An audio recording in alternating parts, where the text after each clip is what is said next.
ptica, ni se spava kod ovaca. Ne pije se s kamenica, ni se piše ćirilica. Nema više snježanica, ni pletenica.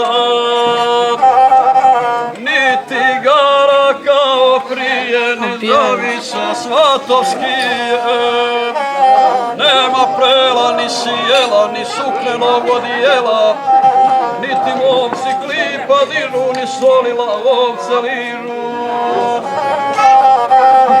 Nema luča tisovoga, ni ognjišta bakrenoga, ni ognjišta gdje se loži, ni se slave sveci Boži.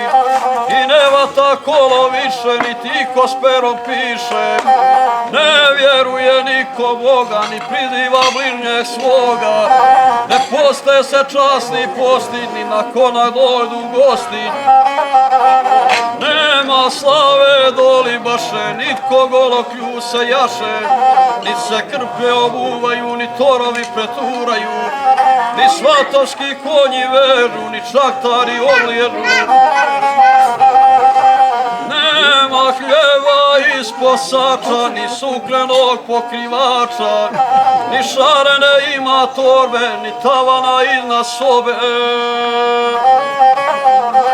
Nema više žetelica, ni ceručno šegaštica, niti ploča, ni čavala, ni rakije iz konavla, ni stolova tronožaca, ni trešeto mlada baca.